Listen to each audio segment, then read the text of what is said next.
नमस्कार दोस्तों, अपना ट्रेडर में आपका स्वागत है।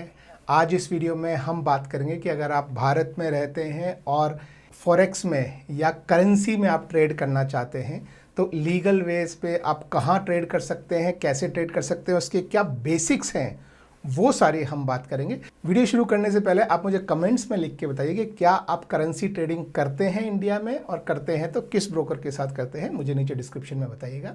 और करेंसी ट्रेडिंग रिलेटेड आपके कोई भी क्वेश्चंस हो तो आप नीचे मुझसे पूछ सकते हैं, या मेरा टेलीग्राम का लिंक है, आपको नीचे डिस्क्रिप्शन में टेलीग्राम का लिंक मिल जाएगा, आप ज्वाइन करके कोई भी क्वेश्चन मेरे से पूछ सकते हैं। तो इस वीडियो को मैंने 3 पार्ट में डिवाइड किया है। पहले पार्ट में मैं जो बेसिक टर्म्स हैं, जो कि आपको करेंसी ट्रेडिंग करने से पहले क्या क्या क्या आपको पता होना चाहिए, वो बेसिक टर्म्स जो हैं वो आपको पता होनी चाहिए, वो सारी मैं बात करूंगा। दूसरे पोर्शन में आप किस ब्रोकर के साथ आप ट्रेड कर सकते हैं लीगल वे में, कहाँ अलाउड है कहाँ नहीं अलाउड है, और उसकी कुछ टिप्स हैं। मतलब किसके एक्चुअली इंडिया में आपको पता ही होगा बहुत सारे ब्रोकर्स जो है करेंसी ट्रेडिंग अलाउ करते हैं, लेकिन आपको किसके साथ करना चाहिए और क्यों, एक स्पेसिफिक रीज़न होता है उसका, वो मैं आपको बताऊँगा। और तीसरे पोर्शन में मैं आपको एक लाइव ट्रेड जो है वो लेके बताऊंगा, और उसके साथ में बताऊंगा कि आप किस तरीके से जो है वो अपने एक्सपेंसेस कम कर सकते हैं, जो उस पर खर्चा होता है, जो उस पर चार्जेस होते हैं, वो पूरे चार्जेस मैं आपको दिखाऊंगा कि क्या क्या चार्जेस जो है लगते हैं या लगे हैं, और उसको आप कैसे कम कर सकते हैं। तो चलिए शुरू करते हैं पहले पोर्शन से, जो है उसका basics of currency trading in India.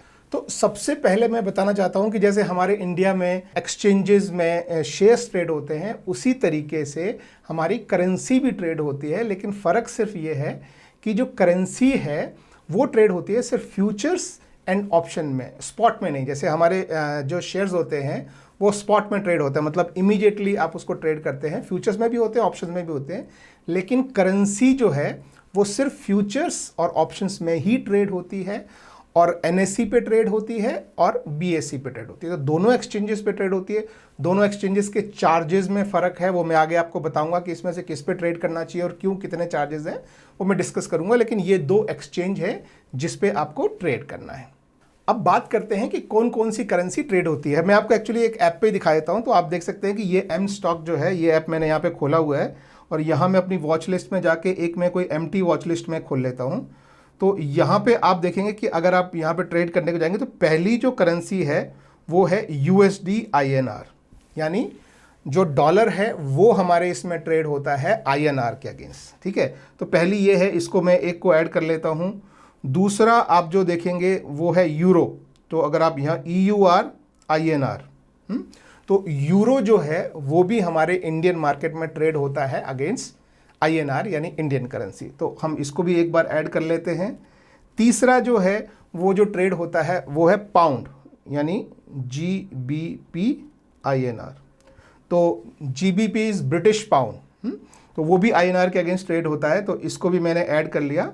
और चौथा जो ट्रेड होता है हमारे इंडियन मार्केट में वो है जापानीज येन, तो JPYNR। तो ये 4 करेंसीज जो हैं, अभी देखिए ये आपको मैं दिखा देता हूँ। तो ये 4 करेंसीज जो हैं हमारे मार्केट में ट्रेड होती हैं, और ये INR के अगेंस्ट ट्रेड होती है। तो जो बेस करेंसी है वो USD है, यूरो है, पाउंड है और जापानीज येन है। तो ये 4 जो है ये बेस करेंसीज है, और जो कोटेशन करेंसीज है वो है INR। तो INR के अगेंस्ट ये 4 करेंसीज जो है वो ट्रेड होती है। इसके अलावा एक्चुअली कुछ क्रॉस करेंसीज भी हैं, जैसे यूरो अगेंस्ट USD भी ट्रेड होता है, लेकिन वो हम लोग जो रिटेल जो हम लोग हैं उनको वो नॉर्मली हमारे ब्रोकर्स के पास अवेलेबल नहीं होता है। हमारे ब्रोकर्स के पास ये जो 4 ट्रेडिंग जो पेयर्स मैंने आपको बताए, ये 4 ट्रेडिंग पेयर्स जो हैं वो ट्रेड होते हैं, और ये फ्यूचर्स एंड ऑप्शंस में ट्रेड होते हैं। जैसा कि आपको पता ही है कि कोई भी चीज़ फ्यूचर्स या ऑप्शन में ट्रेड होती है तो एक एक नंबर में नहीं ट्रेड होती है, एक लॉट होता है। जैसे आपको पता है कि निफ्टी का एक लॉट साइज़ है, बैंक निफ्टी का एक लॉट साइज़ है, इसी तरह से यहाँ भी जो फ्यूचर्स एंड ऑप्शन में जो लॉट साइज़ है वो है 1000। तो अगर आप USD INR का देखेंगे तो उसका लॉट साइज़ है $1000, यूरो का देखेंगे तो 1000 यूरो, पाउंड का देखेंगे तो 1000 पाउंड, येन का देखेंगे तो 1000 येन। तो आप जब एक ट्रेड लेते हैं, ट्रेडिंग में थोड़ा सा फ़र्क है, वो भी मैं आपको बताऊंगा कि जैसे हम बैंक निफ्टी में अगर हम ट्रेड लेते हैं तो हमको एक लॉट बाय करना होता है तो हम 25 बाय करते हैं, लेकिन यहाँ पे ऐसा नहीं होता है। यहाँ पे अगर आपको एक लॉट बाय करना है तो आप एक ही बाय करते हैं, और वो एक बाय में 1000 का लॉट बाय होता है। वो भी मैं लाइव दिखाऊंगा, क्योंकि ये सबसे बड़ा कन्फ्यूजन होता है लोगों को। जैसे बैंक निफ्टी में जो 25 बाय करते हैं, यहाँ पे अगर आपने 25 बाय कर ली तो $25,000 का ट्रेड हो जाएगा, विच इज़ ह्यूज। तो ये ध्यान रखें, आगे मैं आपको लाइव भी मैं दिखाऊंगा। एक और जो चीज़ है, जो बेसिक टर्म है, वो आपको इसमें पता होना चाहिए, वो होता है टिक साइज़। टिक साइज़ क्या होता है? जैसे हमारे शेयर्स में, हमारे इक्विटी शेयर्स में जब प्राइस ऊपर और नीचे जाता है, जैसे मान लीजिए किसी चीज़ का प्राइस अभी 100 है, अगर वो ऊपर बढ़ा तो वो 100.05 होता है, यानी 5 पैसे से बढ़ता है, और नीचे गिरा तो 99.95 होता है, यानी 5 पैसे से नीचे गिरता है। तो ये 5 पैसा जो है उसको टिक साइज़ बोलते हैं। तो हमारे इक्विटी में आप एनएसई वगैरह में ट्रेड करते हैं तो टिक साइज़ जो है एनएसई में वो 5 पैसे है। इसी तरह से जब आप करेंसी में ट्रेड करते हैं तो आपका टिक साइज़ जो है वो 0.25 पैसे है, यानी 1 पैसे का चौथा भाग।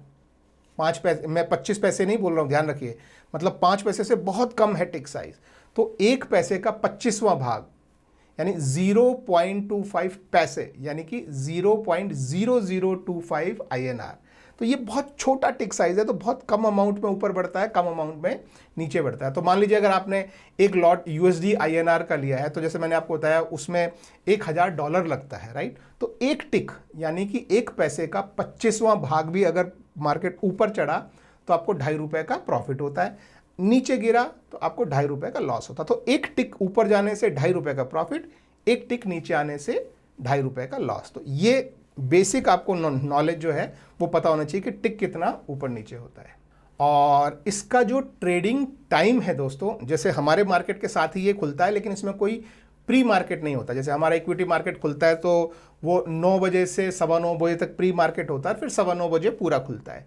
ये जो मार्केट है, करेंसी का मार्केट जो है, वो आपके लिए 9 बजे खुलता है और शाम के 5 बजे तक ये चालू रहता है। हमारा जो इक्विटी मार्केट है वो 3:30 बजे बंद हो जाता है, लेकिन ये उससे भी 1.5 घंटा आगे 5 बजे तक चलता है। तो 15 मिनट पहले खुल जाता है पूरा और 5 बजे तक ये चलता है। और इसमें मैं एक और चीज़ बता देता हूँ, जैसे इंडियन शेयर मार्केट में जो शेयर्स की जो भी फ्यूचर्स एंड ऑप्शंस होते हैं उसमें डिलीवरी होती है, राइट। जो भी मतलब मान लीजिए आपने कुछ कॉल बाय किया हुआ है तो फाइनली आपको जो है वो डिलीवरी मिलती है, अगर आपका इन द मनी हो गया है तो। या फ्यूचर्स में भी जो है वो आपको डिलीवरी मिलती है। लेकिन आपको पता है जैसे इक्विटी में आप निफ्टी, बैंक निफ्टी, इन सब में ट्रेड करते हैं तो कैश सेटलमेंट होता है। इसी तरह से जो करेंसी ट्रेडिंग है उसमें भी ओनली कैश सेटलमेंट है, कोई भी डिलीवरी करेंसी की नहीं होती है, पूरा का पूरा कैश सेटलमेंट होता है। तो दोस्तों इसमें किस तरह की एक्सपायरीज वगैरह होती हैं, एक्चुअली थोड़ा सा ये एक्सपायरी वाला जो है वो थोड़ा कॉम्प्लिकेटेड है। जैसे हमारे NSE और BSE में जो निफ्टी और बैंक निफ्टी की एक्सपायरी कब होती है, एक तो मंथली एक्सपायरी होती है जो लास्ट थर्सडे को होती है, और एक वीकली एक्सपायरी होती है जो हर थर्सडे को होती है। लेकिन यहाँ पे करेंसी मार्केट में थोड़ा सा अलग है। जो वीकली एक्सपायरी है वो होती है हर फ्राइडे को। तो अगर आप इक्विटी में भी ट्रेड करते हैं इसमें भी, तो थर्सडे को जो है वो आप इक्विटी की एक्सपायरी ट्रेड कर सकते हैं, फ्राइडे को आप करेंसी की ट्रेडिंग कर सकते हैं। तो जो NSE की जो वीकली ऑप्शंस हैं, इसमें फ्यूचर्स नहीं होते वीकली वाले में, तो जो वीकली ऑप्शंस हैं वो आपकी एक्सपायरी हर फ्राइडे को होती है। और जो मंथली फ्यूचर्स एंड ऑप्शंस हैं उसकी ट्रेडिंग एक्सपायरी मंथ के एंड के 2 दिन पहले, 2 वर्किंग डेज, अगर कोई छुट्टी है तो वो काउंट नहीं होती है। तो जो भी उसका लास्ट दिन है उससे 1 दिन पहले, 2 दिन पहले, तो लास्ट वाले दिन से 2 दिन पहले जो है वो इसकी एक्सपायरी डेट होती है। 2 दिन पहले से रखते हैं कि 2 दिन में उसका सेटलमेंट होता है, तो मंथ एंड पे उसका सेटलमेंट कंप्लीट हो जाता है। तो ये ध्यान रखिए, ये भी आपको यहाँ पे जो है दिख जाएगा। तो इसमें ऑप्शंस भी होते हैं, फ्यूचर्स भी होते हैं, लेकिन जो बिगिनर्स हैं, जो अभी शुरू कर रहे हैं, उनको मैं ये रिकमेंड करता हूँ कि वो सिर्फ इंट्राडे में ट्रेड करें और सिर्फ फ्यूचर्स में ट्रेड करें, वो इस मंथ का या अगले मंथ के फ्यूचर्स में, और सिर्फ इंट्राडे। अगर आप इंट्राडे ट्रेड कर रहे हैं तो उसके बहुत सारे फायदे होते हैं, वो भी आगे मैं डिस्कस करूँगा कि मैं क्यों रिकमेंड कर रहा हूँ इंट्राडे। क्योंकि करेंसी मार्जिन का सबसे बड़ा जो बेनिफिट है वो है इसका लेवरेज या मार्जिन। यानी आप समझिए आपको लगभग 39 to 40 टाइम्स, यानी 40 गुना तक आपको लेवरेज मिलता है। यानी अगर आपके अकाउंट में 1000 रुपये है तो आप 40,000 का ट्रेड ले सकते हैं। अगर आपके अकाउंट में 2000 रुपये है तो आप जो है उसका 40 गुना यानी 80,000 का ट्रेड ले सकते हैं। तो अगर आपके अकाउंट में 10,000 रुपये है तो आप 8 लाख का ट्रेड ले सकते हैं। आप इतना बड़ा आप ट्रेड ले सकते हैं, इतना ज़्यादा लेवरेज मिलता है। लेकिन दोस्तों ये लेवरेज को आपको बहुत ध्यान से यूज़ करना है। अभी जब मैं एक्चुअल स्क्रीन पे जब मैं ट्रेडिंग वगैरह आपको मैं दिखाऊंगा कि किस चीज़ का आपको ध्यान रखना चाहिए, उस समय भी मैं इस बारे में मैं बात करूंगा। तो करेंसी ट्रेडिंग के लिए क्या रिक्वायरमेंट्स हैं? रिक्वायरमेंट्स वही हैं कि आपके पास एक डीमैट अकाउंट होना चाहिए और आपकी करेंसी की जो ट्रेडिंग है वो आपके ब्रोकर के पास एनेबल होनी चाहिए। जैसे कुछ ब्रोकर्स बाय डिफ़ॉल्ट जो है डिसेबल रखते हैं, जैसे ज़ीरोधा वगैरह जो है वो उसको डिसेबल रखते हैं। तो अगर वो डिसेबल्ड है तो आप उसे एनेबल कराइए और आपको डीमैट अकाउंट चाहिए। इसके लिए आपको कोई अलग से डीमैट अकाउंट खोलने की जरूरत नहीं है। अगर आपका इक्विटी का ऑलरेडी डीमैट अकाउंट खुला हुआ है तो वही डीमैट अकाउंट जो है वो इसमें यूज़ होता है। तो अब नेक्स्ट स्टेज पे आते हैं कि किस ब्रोकर के साथ ट्रेड किया जाए और क्यों। तो देखिए दोस्तों, जैसे मैं बताता हूं, अगर आप बिगिनर हैं तो पहली बात आपको सिर्फ इंट्राडे ट्रेड करना है। उसका कारण ये है, अगर आप कुछ दिन का या कुछ महीने का ट्रेड लेते हैं तो आपको सारे इंटरनेशनल फैक्टर्स पे आपको ध्यान रखना पड़ेगा कि हमारा क्रूड किधर जा रहा है, हमारी आईटीज कंपनी क्या कर रही है, आईटीज कंपनी में ग्रोथ आ रही है तो यूएसडी इंडिया में आता है, फिर आरबीआई क्या कर रहा है, क्या यूएसडी को बाय कर रहा है, सेल कर रहा है, ओवरऑल यूएसडी इंडेक्स किधर जा रहा है। तो ये सारी चीज़ें आपको ध्यान रखनी पड़ती है। लेकिन अगर आप सिर्फ टेक्निकल बेसिस पे इंट्राडे में अगर आप ध्यान रखते हैं और पहले जो है 10 से 15 मिनट आप ट्रेड ना करें मार्केट खुलने के बाद, उसके बाद आपको जिधर का भी ट्रेंड दिखाई देता है आप उस ट्रेंड के साथ आप ट्रेड ले सकते हैं और शाम को 4:30 बजे या उससे पहले पहले आप उससे एग्जिट कर जाएं। ये बहुत इंपॉर्टेंट है, उसको कैरी फॉरवर्ड ना करें नेक्स्ट डे के लिए। अदरवाइज इसमें, क्योंकि मैंने बताया कि बहुत कम मूवमेंट होता है लेकिन उस कम मूवमेंट में हमारा लेवरेज बहुत ज़्यादा होता है, तो प्रॉफिट और लॉस जो है वो थोड़े अमाउंट में बहुत ज़्यादा हो जाता है। तो ये आप ध्यान रखें, ठीक है। दूसरी बात, आपको ऐसे ब्रोकर के साथ करना है जहां पे करेंसी ट्रेडिंग के चार्जेस जीरो हों। ब्रोकर्स बहुत सारे आपको पता है, ज़ीरोधा है, आपको पता है धन है, पेटीएम मनी है, एम स्टॉक है, फिनवासिया है। इन सब के लिंक आपको मैं डिस्क्रिप्शन में मैं दे दूंगा, तो आप इनके साथ किसी के साथ भी आप ट्रेड कर सकते हैं। लेकिन अगर आप नए बिगिनर हैं और आप छोटा छोटा ट्रेड करना चाहते हैं, मान लीजिए आपने अपने अकाउंट में 2,500 रुपये रखा है और एक लॉट खरीदने के लिए आपको 2,000 से 2,500 के बीच में ही कुछ अमाउंट आपको लगता है और आपको सिर्फ एक लॉट से ही ट्राई करना है। अब एक लॉट में आपको जो है 2,500 से अगर आप ट्रेड कर रहे हैं तो आपको 100 रुपये का फ़ायदा या 100 रुपये के नुकसान में भी आप ट्रेड कर सकते हैं। लेकिन उसके एक्सपेंसेस जो हैं, देखिए आपको यहाँ मैं शीट पे दिखाता हूँ। तो ये एक्सपेंसेस जो आप यहाँ पे ये देख रहे हैं, देखिए अगर आप एक लॉट लेते हैं और प्राइस आपका जो है वो 80 चल रहा है, ये थोड़ा सा डॉलर जो है वो गलत हो गया है, ये INR है, तो प्राइस आपका 80 चल रहा है, तो मार्जिन लगभग आपको 2,200 रुपये आपके अकाउंट में होने चाहिए ये ट्रेड लेने के लिए। और आपका ट्रेड जो है वो लगभग 80,000 रुपये का आपका ट्रेड होता है। अब उसमें मान लीजिए अगर आपका ब्रोकरेज 20 रुपये आप दे रहे हैं, ठीक है, तो 20 रुपये आप ये दे रहे हैं और बाकी चार्जेस जो है बहुत कम होते हैं। आप देखिए मनी की ट्रेडिंग या करेंसी इसे हम बोलते हैं, उसकी ट्रेडिंग में बाकी जो एक्सचेंजेस के चार्जेस हैं, GST है, गवर्नमेंट का STT तो इसमें होता नहीं है क्योंकि ये सिक्योरिटी नहीं है, ये करेंसी है, तो इसलिए STT इसमें ज़ीरो होता है। ट्रांजैक्शन चार्जेस जो हैं वो आप देख सकते हैं कि ट्रांजैक्शन चार्जेस जो हैं वो NSE के ज़्यादा होते हैं। देखिए NSE के 0.0090% है और BSE के 0.00022% है, तो BSE के चार्जेस बहुत ज़्यादा हैं NSE के, तो इसलिए मैं नॉर्मली, और ये दोनों में ट्रेड होता है, तो मैं रिकमेंड करता हूँ लोगों को कि BSE में ट्रेड करें, आपके थोड़े से चार्जेस जो है वो आपको बचत होती है, ठीक है। तो अभी आप देखिए, अगर अब मान लीजिए आपने 2,000 रुपये से आपने ट्रेड लिया, 2,000 या 2,200, और अगर आपको 100 रुपये का ट्रेड हो रहा है, ठीक है, और आप 100 रुपये का प्रॉफिट हो रहा है और आप उससे एग्जिट करना चाहते हैं, तो आपका 40 रुपये जो है वो आपके ब्रोकरेज में चला जाएगा, समझे।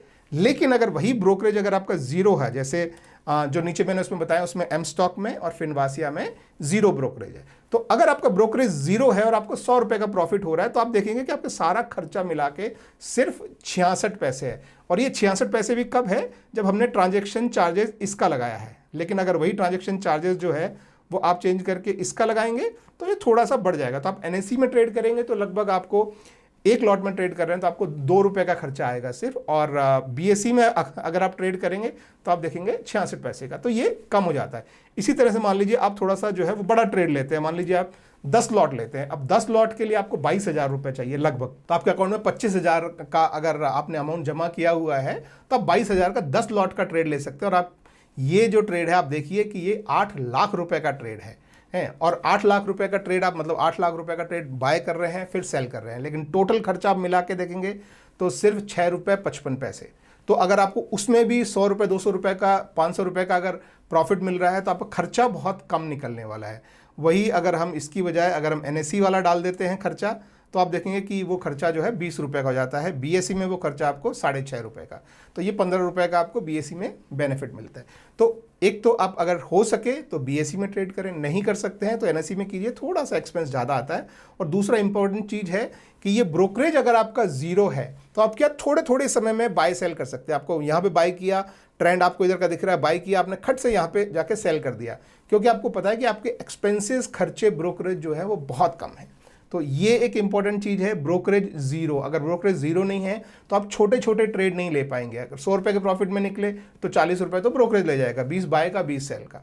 तो ये चीज़ जो है वो ध्यान रखिए स्पेशली कि ब्रोकरेज ज़ीरो हो, और हो सके तो आप BSE में ट्रेड कीजिए। BSE में आपके जो ट्रांजेक्शन चार्जेस जो हैं वो आपके कम हैं, बाकी GST और क्या सेबी चार्जेस और स्टैम्प चार्जेस जो हैं वो तो सेम ही है, आपके सामने है, आप देख सकते हैं। तो ये हो गया चार्जेस की बात और किसके साथ ट्रेड करें। अब जैसे मैंने आपको बताया कि यहाँ आप ये स्क्रीन पे देखेंगे ये चार्ट जो है USD, यूरो, GBP और JPY यानी येन, इन चारों में सबसे ज़्यादा जो लिक्विडिटी होती है वो होती है USD INR में, ठीक है। लेकिन आप अगर USD INR में भी जैसे आप यहाँ पे देखेंगे तो आप देखेंगे कितने सारे ऑप्शन हैं, देखिए। तो जैसा कि मैंने आपको बताया, ये देखिए सारे फ्यूचर्स के ऑप्शन हैं, क्योंकि हर महीने की एक एक्सपायरी होती है और हर वीक की एक एक्सपायरी होती है। जैसे आप देखेंगे ये है 2 दिसंबर, 9 दिसंबर, 16, 23, 28, 30। अब ये 28 जो है ये आपकी मंथली एक्सपायरी है, और ये जो है ये वीकली है, वीकली वीकली वीकली, और ये फिर आपकी जो है ये मंथली एक्सपायरी है, फिर वीकली वीकली वीकली। आपको इन सब में नहीं पढ़ना है। सबसे ज़्यादा लिक्विडिटी जो है वो USD INR में है, और हमको USD का रेट थोड़ा समझता भी है, तो आप ये बाकी सब जो करेंसीज हैं आप इन सबको जो है वो डिलीट कर दीजिए पहली बात तो, और सिर्फ आप रखिए एक USD INR वाला, ठीक है। तो आप इसमें सिर्फ रखिए USD INR वाली करेंसी, जैसे मैं आप लोगों के लिए USD INR, और उसमें कौन सा मैं लेना चाहूँगा, मैं जो दिसंबर में जो दिसंबर का जो मंथ का है, जैसे ये वाला है, तो इसे मैं ऐड करूँगा सिर्फ, ठीक है। तो अभी मैं नवंबर के महीने में हूँ, मैं अगले महीने का, और ये सिर्फ इंट्राडे के लिए मैं बोल रहा हूँ। इंट्राडे में आप इस मंथ में करें अगले मंथ में करें, बहुत ज़्यादा फर्क नहीं होता है। तो अभी इसमें जो मुझे बाय और सेल करना है, तो ये देखिए ये आपके सामने जो है ये ऑप्शन है। यहाँ पे आप इनका चार्ट वगैरह भी आप देख सकते हैं। आप बाय करना चाहते हैं, सेल करना चाहते हैं, आपके सामने है। आप चार्ट पे क्लिक करके आप चार्ट में देख सकते हैं कि क्या अभी ट्रेंड चल रहा है। जैसे मान लीजिए आप 5 मिनट का चार्ट जो है वो देखेंगे तो आप देखेंगे कि थोड़ा सा यहाँ से ट्रेंड जो है वो पॉजिटिव था, लेकिन एक ऐसी कैंडल बनी है जो क्लियर रिवर्सल दिखाती है, तो अभी आपका रिवर्स ट्रेड चल रहा है। तो इस तरह से जब भी आपको ट्रेड लेना है आप देख सकते हैं कि किस प्राइस पे आप ट्रेड ले रहे हैं और कितना ट्रेड ले रहे हैं। अब आपको उसमें बाय करना है तो आप ये बाय पे यहाँ पे आप क्लिक करेंगे इस तरह से। और जैसा कि मैंने आपको बताया ये एक क्वांटिटी, देखो दोस्तों, हम जब निफ्टी बैंक निफ्टी में ट्रेड करते हैं तो हम शेयर्स की क्वांटिटी डालते हैं। अगर हमको एक लॉट खरीदना होता है जैसे बैंक निफ्टी में, तो हम 25 क्वांटिटी डालते हैं। यहाँ हमको 1000 क्वांटिटी नहीं डालनी है, आपको सिर्फ एक क्वांटिटी डालनी है, और एक क्वांटिटी में ही $1000 का ट्रेड है, ध्यान रखिए। और मान लीजिए मैं यहाँ पे इस तरह से मैं ऑर्डर डालता हूँ कि भाई मुझे 82 पे जो है बाय करना है, ठीक है। तो मान लीजिए जैसे मुझे 82 पे बाय करना है, तो मैंने 82 जो है वो यहाँ पे मैंने डाल दिया है, और मैंने अपना बाय ऑर्डर यहाँ पे जो है वो प्लेस कर दिया। अब आप अपने ऑर्डर का स्टेटस जो है वो यहाँ पे आप देख सकते हैं कि आपका जो ऑर्डर था वो यहाँ पे प्लेस हो गया है। ये देखिए ये ऑर्डर आपको यहाँ पे दिखाई दे रहा है कि लास्ट ट्रेडेड प्राइस जो है वो 82.04 यानी 82 रुपीज़ 4 पैसा पे है, और मैंने 82 रुपीज़ पे अपना ऑर्डर जो है वो लगाया है। तो जैसे ही 82 रुपीज़ आएगा वो ऑर्डर जो है वो एग्जीक्यूट हो जाएगा। ये दूसरा जो आपको ऑर्डर जो दिखाई दे रहा है ये पुराना ऑर्डर है, एक्चुअली मैं इसे कैंसिल कर देता हूँ। तो मैं ये कैंसिल पे क्लिक करता हूँ, और ये तो वो पुराना ऑर्डर मेरा कैंसिल हो गया है। ये 82 पे मेरा नया ऑर्डर जो है वो प्लेस हो गया है। तो दोस्तों आपने देखा कि कितने सिंपल तरीके से आप बहुत ही आसानी से, सिर्फ आपको एक USD INR जो है वो इस महीने का या नेक्स्ट महीने का फ्यूचर आपको ऐड कर लेना है, और उसमें ट्रेंड के हिसाब से आपको थोड़ा सा टेक्निकल एनालिसिस इसका भी वैसे ही होता है जैसे शेयर का होता है। तो आपको टेक्निकल एनालिसिस करके आपको या तो पॉजिटिव साइड का या नेगेटिव साइड का जैसा भी आप ट्रेड लेना चाहें आप ट्रेड ले सकते हैं। चार्जेस मैंने आपको बता ही दिए हैं, चार्जेस बहुत कम हैं। अगर आपको आपके ट्रेड में 20 रुपये, 25 रुपये, 50 रुपये भी फ़ायदा हो रहा है तो आप एग्जिट कर सकते हैं। एक्चुअली 10 रुपये भी फ़ायदा हो रहा है तो भी आप एग्जिट कर सकते हैं अगर आपका ब्रोकरेज नहीं लग रहा है। अगर आपका 20 रुपये बाइंग पे और 20 रुपये सेलिंग पे ब्रोकरेज लग रहा है तो आपको ध्यान रखना है कि आपका एटलीस्ट कम से कम 100-200 रुपये प्रॉफिट हो तभी आप एग्जिट करें, अदरवाइज वो आपका जो प्रॉफिट है वो सारा ब्रोकरेज में चला जाएगा। तो बहुत सिंपल सा और बेसिक सा ये करेंसी ट्रेडिंग का मैंने वीडियो बनाया है। अगर आपको हेल्पफुल लगा हो तो वीडियो को एक थम्स अप देना और मेरे टेलीग्राम चैनल को सब्सक्राइब करना, इस चैनल को भी सब्सक्राइब करना। ठीक है, चलिए बाय बाय।